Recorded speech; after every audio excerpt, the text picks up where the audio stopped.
would probably say, like, don't watch it alone at night. Especially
why, hello there, YouTube, and welcome back to 31. So we're on day 20 now.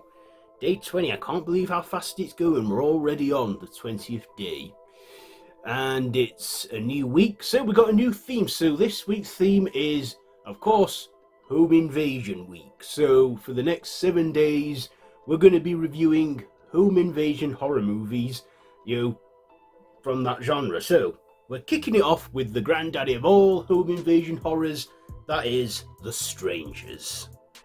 Yes, The Strangers, where a young couple that are at a Airbnb,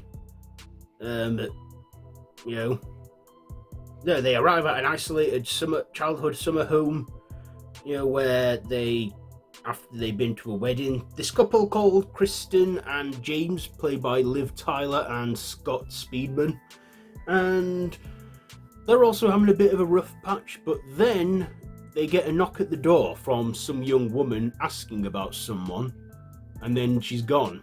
But then the real terror unleashes when the same girl, now in a mask, with two others, these three strangers being called Dollface, Man in the Mask, and Pin-Up Girl, all, invade their home and cause terror and, terrorize them. And even in the broad light of day, not even the daylight can keep the monsters away, Kristen even asks why they're doing this, and their simple answer is because they're home. Who are they? What do they want? We don't know. So what did I like about this film? Well, I hear that this movie is inspired by some true events. But yeah, realistically, what makes the home invasion subgenre scary is that real home invasions can happen, and they have happened, in the past, loads of times. It's scary, I know, but, these strangers are just mortal human beings in masks that come in, breaking, entering, and cause terrorization on this couple for no apparent reason. And that's scary. Human beings, we are, human beings can be real monsters. Monsters is a metaphor. A monster takes on various shapes and forms and creatures. And the most terrifying of them all is the human being, because humans, the stuff we're capable of, the stuff we've done in the past, like in medieval times and stuff, with torture and all that stuff, it's scary. It really is terrifying. And, there's even suspenseful scenes like the bit where you see where Kristen's quietly walking through the kitchen and that, and we just see the man in the mask in the background, hiding in the darkness. She's completely oblivious and unaware of his presence, but we, the viewer, can see him and are like, behind you. But yeah, she doesn't look. And yeah, this is a film I would probably say, don't watch it alone at night, especially when you've got the house to yourself, because it can create a sense of unnerving and paranoia. People that have reviewed this movie have said that before they've done that, and they've felt that unsettlingness. But yeah, of course, this also got a reboot a few years ago, and there's also The Strangers Chapter 2. Yeah, very divisive then, but you can't beat this one. This one had a decent sequel as well, The Strangers Prey at Night, which was good, but this one I would say is the best, and the scariest, and the most horrifying, because what is more terrifying than three crazed people breaking into your house and causing you this havoc? And as I said, for no reason, because they're home. Not even knowing who they are either. We never do really see their face. I mean, we see one of their faces in the second movie, but in this, we never get a good look at their faces. Even when, is it Dollface, goes up to them, we don't see her face. We see a silhouette in the shadows. But yeah.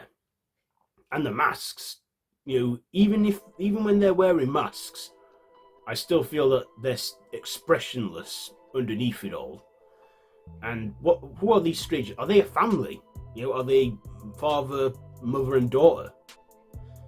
Yeah, like I say. But of course, I like the performances that everyone gives in this movie, from Liv Tyler to Scott Speedman, how they play their characters and how they are terrified in the fact that they are doomed. Also, the actors who played the strangers were good as well in their motionless performance. They didn't really need to do much acting face-wise because they were wearing masks the whole time, but their stature, the way they move and walk and stuff, quite unnerving, So I thought this was a very good movie. And even, what is it now? 16, 17 years later, it still gives me chills. And yeah, it's still a good one.